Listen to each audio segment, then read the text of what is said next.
Tupac Shakur spoke on how the government silences the outspoken black man. And as he goes through his case, what he was learning as he was going through the case was just unbelievable to him that they could do this. And him using the media to try to explain what they were going to do and how they were going to do it and what they were doing to him. He was letting the public know and still being outspoken and defiant.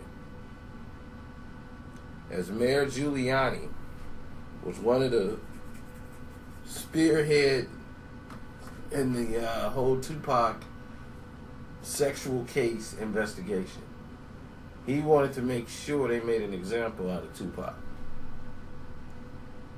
All of this goes back to him and the incidents he had with those Atlanta cops. Not even New York. It was just the fact he got off for shooting police officers, and like a band of brothers of gangs, they rallied together to try to strip down and destroy Tupac Shakur. When they're making it bigger than, they're making it so big now. Even the charges and what they're saying, it's bigger than who I am now. So what do you think they're doing this for? You were talking in the elevator. What do you think they're doing it for? Why they're doing this to you? Because, the way this country is successful is that we have one set of rules and everybody follows them. If anybody gets outside of that set of rules and they're in a public view like I am, it's like detrimental to everybody following the rules if I'm representing to what they think is that I represent lawlessness and the outlaw mentality, and I represent that thug mentality from the street. So they feel like if they can punish me, then it'll punish people who are not as brave as I am, who don't speak out against things like me, who not scared to walk through the streets with no bodyguards. So they need to put me in jail. These other guys, they don't have to put in jail because they can arrest them on smaller things. They can't arrest me on those small things. They got to frame me. They got to do things like this. They got to have 30 charges, and none of them have to do with me. You know what I'm saying? How can you, if you really, while all these cameras are here, everybody goes something to grow on. How am I going to forcibly do anything to a girl after she did it to me consensually? And that's not something I'm making up. That's what they said. They said that. The girl came to court and said she did this, she did that, she called my hotel, it was good. She said that, not me. Now, why am I going to force her? This is common sense. But no matter what happens, innocent or guilty, my life is ruined. Because when they say, whatever they say in this verdict, y'all are not going to make it front page news. It won't be bigger, no matter what. All that you want to hear is that he's guilty, he's in jail, the reign of terror is over, the outlaw is gone. That's what they want to do. So I'm starting to think, I don't know which story to read. I don't know if this is, about, black and white and loud and quiet, or is it about me and this girl? Because if it's about me and this girl, come on, we shouldn't even be here. Coming down the elevator, you complain. Something like that up, Why would she make something like that up? Because hell have no fury like a woman scorned. You know what I'm saying? I'm guilty of a lot of things. I'm guilty probably of being a male chauvinist pig. I'm guilty of probably not caring as much as I should. I'm guilty of not spending enough time with people like I should. But I'm not guilty of rape. Just because I don't want to be with that girl don't mean that she has the right to say that I did all of these things that I didn't do. You know what I'm saying? Just because, of course I can't spend my life with all the girls that I spend time with. But I'm not married. You know what I'm saying? That's not a crime for me to be promiscuous. It's not a crime for me to be with any girl I want to be with. It's a crime for that girl to turn that into a rape charge. But don't you think the circumstances here?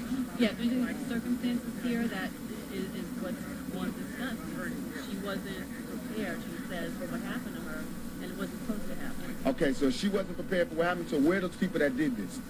They were all in the same hotel as me. They were all right in the same room as me. Why am I the only one in court right now? Why is the cameras all on me? And in the report, in all these charges, I didn't do nothing. I'm charged with being in concert with some guys. Where they at? Why me? Because I'm Tupac. No, I'm not angry at them. I'm angry at the system. I don't want nobody else to go to jail. You know what I'm saying? But I don't want to go to jail for something I didn't do. You know what I'm saying? I just don't want to be the scapegoat. I want to be, only way I've been practicing my whole life to live my life is to be responsible for what I do. I don't know how to be responsible for what every black male did. I don't know. yes, I am going to say that I'm a thug. That's because I came from the gutter, and I'm still here. I'm not saying I'm a thug because I want to rob you and rape people and things. I'm a businessman. I mean, you know I'm a businessman because you find me at my places of business. You don't find me up in you know what I'm saying? I don't understand this. I don't understand what do you this. think about the jury? You talked about the jury. You talked about the jury. They look at this trial and they say, you know, here's a rap star, here's an actor. What kind of sex is he engaged? This isn't safe sex. What do you say to that? But it is safe sex because in the trial, in the transcripts, if y'all dig deep and be reporters, you'll find out I wore a condom. It was her who sodomized me. It wasn't me who went down in the dance club and ate her out. It was her in the dance club who had oral sex with me. She should be charged, not me. What kind? They're making like I'm some big gruesome animal, a sex animal, which is a... Your charge involves the so-called gangbang in the hotel. No, it doesn't. It does not. But what, if you listen right in there, none of these charges of this gangbang, none of this gangbang stuff came out in the trial. She says people was rubbing her ass, grabbing her ass. Where are these people? Where are these people? No, she said it's an attempted sodomy. What is an attempted sodomy? If there was sodomy... Second count. If there was sodomy... Okay, if there was sodomy, why when she went to the doctor wasn't there any forcible entry? Why wasn't her anal? Why wasn't anything? Why didn't they find any of my sperm on the thing? If she's... Why wasn't any of my sperm? You can wear a condom. Some states mean oral sex. It's one of the states mean oral sex. Why didn't they find the condom? You just said... Why did they find it? On the night we had consensual sex. Before that. Come on, follow me. Follow me. Let me ask you this about the guns. Tupac, are you sure? What about the guns? That's the other thing that you... No, it's not has nothing. It's not my liking for guns. What about the NRA? We all have a right to bear arms. I have that. I have that same right as you do. Just because I'm black doesn't mean I shouldn't have a gun. I have a law legally own guns. I legally own guns. Why would I come to New York and be unlawfully owning 2 guns? Who has 2 guns? Who carries 2 illegal guns? Why? You were and mind you, a week before I went to jail with the police. Come on. What about the jury? You talked in the elevator about the jury and the composition of it. You didn't think they understood you. Tell me about that. I hope they do, but it's hard for me to believe that a jury full of older, more middle-class women are going to understand where I'm coming from. Because y'all barely understand where I'm coming from, and y'all cover murders and shit every day, and y'all treat me like I'm New York's most notorious criminal, and y'all know is people throwing babies out of windows and putting them in the incinerator. All I do is make raps. All I do is rap and talk loud. My biggest crime is talking loud. You know what I'm saying? Y'all don't have nothing else besides that. Right. Thanks. Tupac, for sure.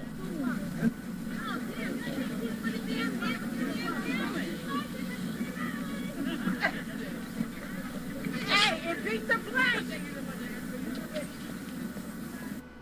And that's Pop, in his own words, explain to you how crazy the system life is.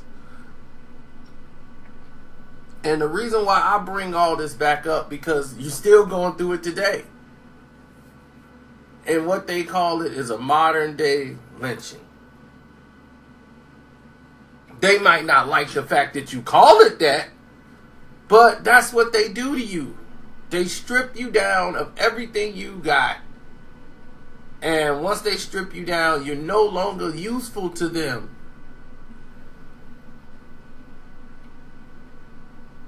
But I put this out here to reiterate his words in his own words, so that you will get to hear directly from him. And keep it out there. Keep it going. Keep it original. You think Tupac will be happy with what they did to his music? Come on. That was purposely done. If it wasn't for those Machiavelli albums that came out illegally on the streets, we would have never heard Tupac in his original form when he made the music. Don't you feel those records? You'll listen to the songs they got with Tupac now, and they don't really connect. It's like missing something. Then you go back and listen to it in its original form, and it's like, okay, yeah, this is how the song was supposed to go. You could feel it. And you could almost feel what he was feeling when he was recording it. The energy of it. Same thing. Same thing. What he was just talking about. Still going on to this day. 20 some odd more years later. How the police are still ganging up on you. And what have we learned? So we're still feeling the same energy from 20 some odd years ago. And it's been going on longer than that. But when they make up their mind, they coming to get you. They will use anything to sabotage you. Your sexuality and your history. They come after you to take you apart. That's what they do.